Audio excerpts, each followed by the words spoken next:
So these notes are instead of section 6.7. So one thing that I do then is when 6.7 starts, once you're done these notes, you can just sort of tape them into your book and fold it over so they're at this part, so that you can find it later and you know that, oh, I didn't just miss that day. I actually have notes for 6.7 as well.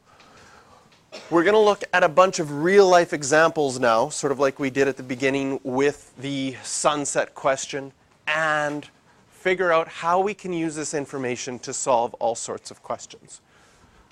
So there are a bunch of word problems that are modeled. This is the easiest type of word problem. It's the easiest word problem because in the question, they give us the equation.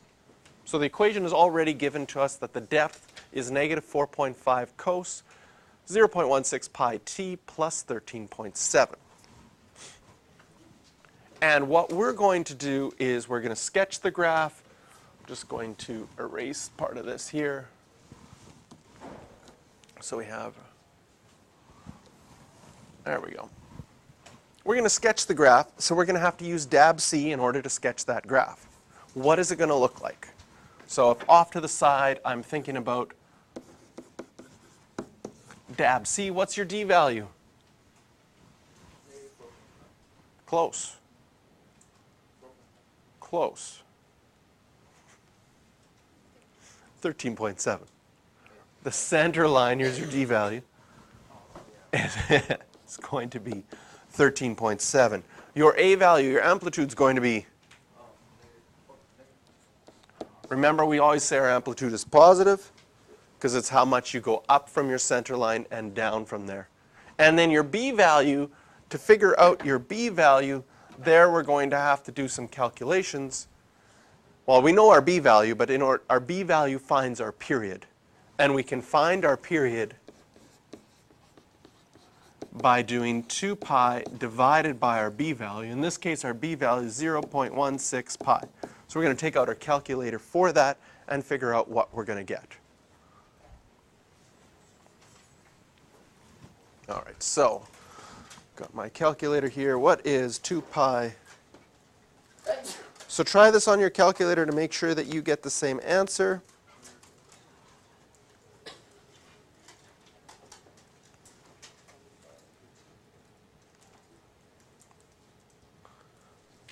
And I want you to try this because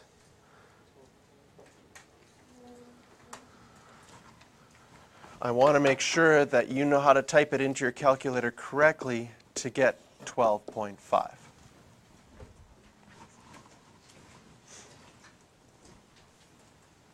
Because sometimes people type this into their calculator and they'll get a different answer. So if you're getting a different answer, I'll come see you after we're done this question. I can help you with what you're doing wrong. Usually what happens here, if you are making a mistake, either you're not using the fraction button in your calculator, and if you're not using your fraction button on your calculator or you have an older calculator, there's two things on the bottom. So it needs to be in brackets when you type it into your calculator. Otherwise, you will multiply by pi instead of divide by pi. It doesn't matter if it's in radians or degrees because we're not doing any sine, cos, or tan of an angle. Okay? So now we've got the D, the A, and the B value. We can start to graph this. As far as sketching my graph, can you see that your center line's at 13.7 and your amplitude's 4.5? So when I go to make my scale, I don't need any negative numbers because my middle value, I'm going to just sort of estimate where I feel like 13.7 should be about there. If I go up 4.5 and down 4.5, I'm going to go up to 18.2 and down to 9.2. That will be my max and my min. My period is 12.5, so we label 12.5 somewhere along our x-axis and divide it into 4 equal sections. So what's half of 12.5? 6.25. What's half of 6.25? 3.125. And if you 1 3.125, 2 3.125s, 3 3.125s, that'll be 9.375. after we did the dab part, yeah, you could write it in fractions if you wanted to. After we did the dab part, we temporarily graphed it and then did the shift after that. Can you see that this one doesn't have any shift? So when we graph this one, it's going to be the actual graph. It is a cos graph, and it's a negative cos graph. So where does a negative cos graph start? At the minimum. I'm going to draw my center line with a dotted line here, just to help us. So it's going minimum to center line to maximum to center line to minimum.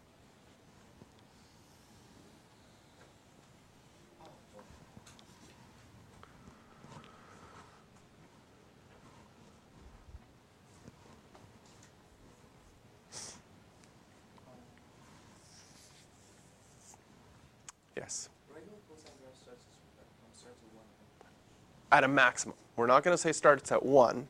We're going to always say starts at a maximum. Because sometimes with the shifts, it doesn't start at 1. But it'll always start at a maximum.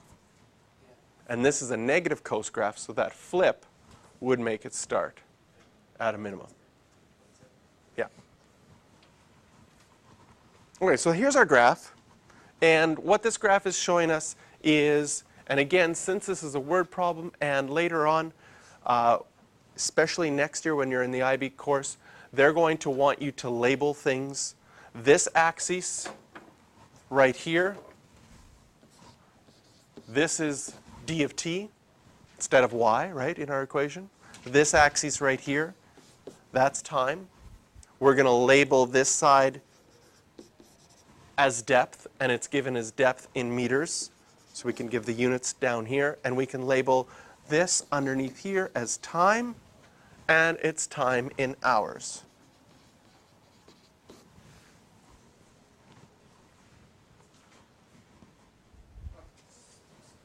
Yes? Yes.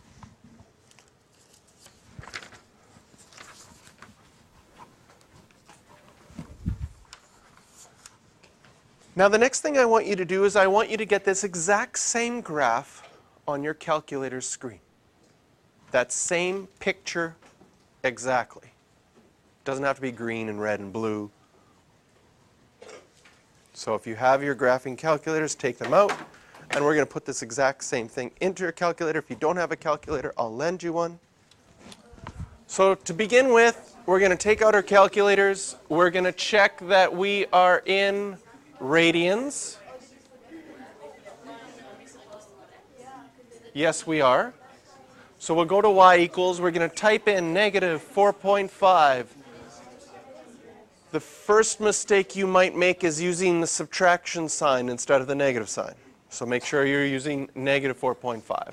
Then cos of 0.16 pi, and then a number of you forgot to put in the t, but there's no t. What do we use instead of t? X, bracket, plus 13.7. That's your graph. Now if you push graph right after you type it in, you might get this graph. Oh, that's nice. Oh, there we go. Does that look a lot like this graph? No. Why? Because right now we are only seeing this window right here. That's my screen. So I only saw that little blip. I want to see all of this graph. So the way that we do that is we'll have to change our window. So you go to Window, and I want to look along my x values. Can you see that I sort of go, well, my period is 12.5, so I might start at -3, so I could see a little bit of my x-axis, and go up to 15. That's along my x-axis, for my x-min and my x-max. Along my y-axis, I'm going to go for my y-minimum -2 or something a little bit lower. And then the highest value on our graph was 18.2. So I'm going to go a little bit higher than that. Maybe I'll go up to 20. Okay? These things that are scales, that tells you how many ticky marks you're going to have along your axes. If I wanted to have ticky marks at 3.125, 6.25, I could change my x scale to 3.125. If I wanted to change, well, for my y, I can't really have that center line show up or things, but maybe I just want to go up by 5s just to make it a little bit easier to see. And now when I hit graph, my graph looks very much like my actual graph. Okay?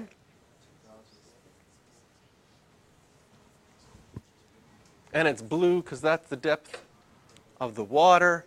If you wanted to, you could go to y2 and you could type in 13.7. Excuse me. That would draw your center line. But for right now, we're going to leave that center line out. So I'm going to clear this one out. This is a calculator question, and for your IB exam next year, they will make some questions that can only be solved by being very good with your calculator. Yes?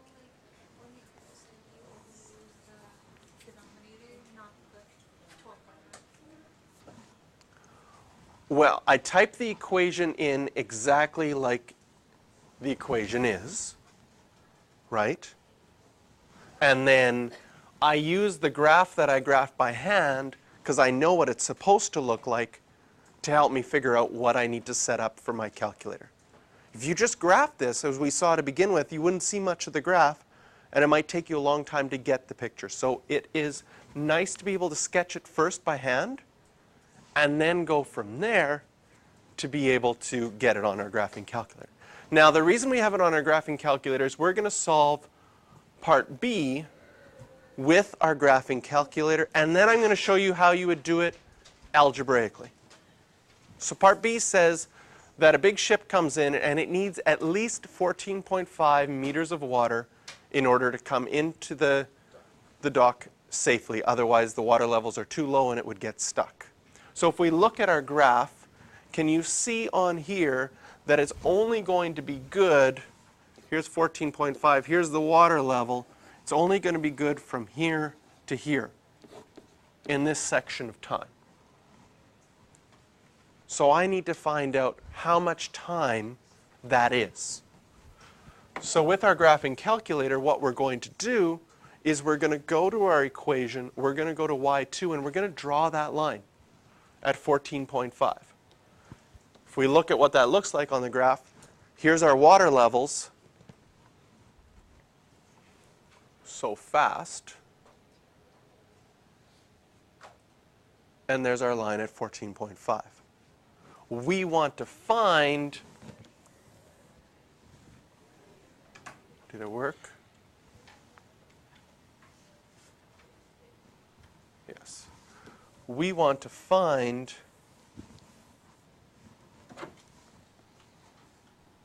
these 2 points. So how do we do that on our calculator?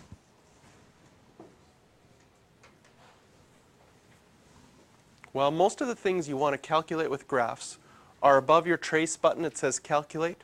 So if you go second, trace, you get a menu of different things that you can calculate about your graph. You can find different values. You can find your x-intercepts, minimums, maximums. In this case, we want to find number 5. Where do these two graphs intersect? So if you go down to number 5 and push enter or just hit number 5, it'll go on your first graph. You push enter on your first graph. It goes to your second graph. You push enter on your second graph. It says guess. I don't know.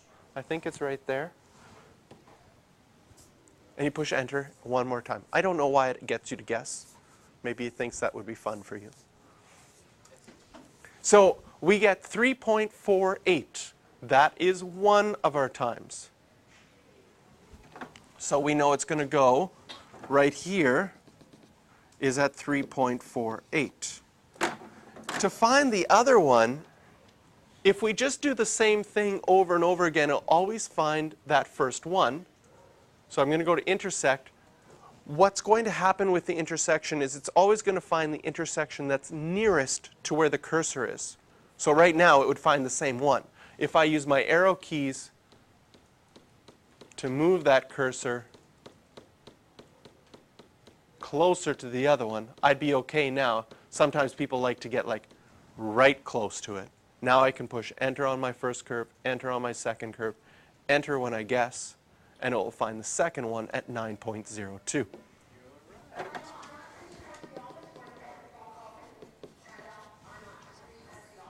So how long can it safely dock?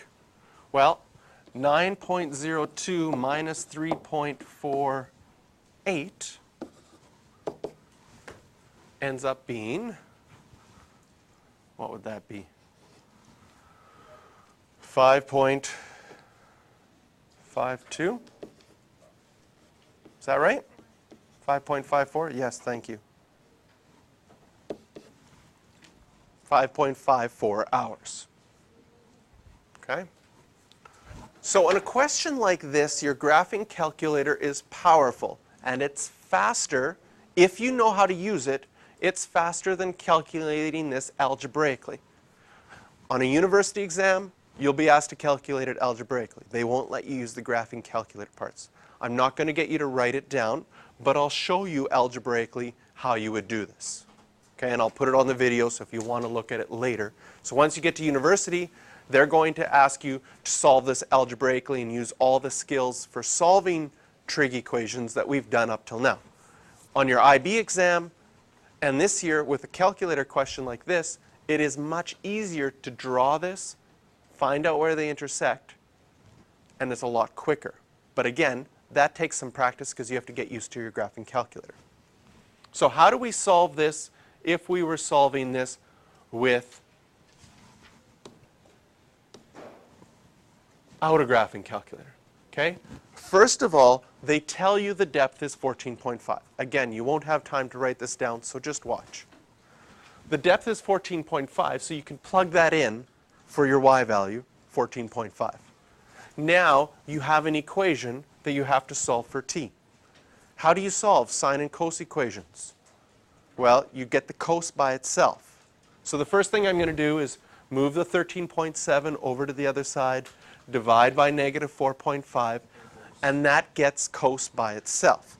Now, what makes this question harder is it's got a whole bunch of stuff inside. If it was just cos theta equals 0.8 over negative 4.5, you could do cos inverse and find your reference angle and be fine. So what we do in situations where we've got extra stuff is we temporarily forget about it. And so I can do that by saying, I'm going to let theta equal that so I can change this equation into this one, which is easier to use. So all I did was took this part here and said, I'm going to temporarily let theta equal that just so my equation is easier. Okay? Because I know how to solve cos theta questions. Right?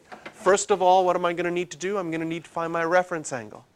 When I find my reference angle, I do cos inverse of positive 0.8 over 4.5, because reference angle is always positive. And I find out that my reference angle in radians is 1.392. Since cos is negative, what quadrants will it be in? 2 and 3. So then, if I want to find out what it is in quadrant 2, I do pi minus, and quadrant 3, pi plus. So now I've solved for theta. I know that theta is equal to 1.75, and theta is equal to 4.53. But I haven't solved for t yet. Remember, we made theta equal to this? So now we would substitute back. And in substituting back, instead of theta equal 1.75, now this 0.16 pi t is equal to that. How do I find out what t is? I'd have to divide and look at that answer, 3.48, just the same as we found on our graphing calculator. In quadrant 3, we do the same thing. We'd substitute back, divide, and we get 9.02. So the 5.5 hours comes out the same. But there's a lot more work to do it when you solve it algebraically.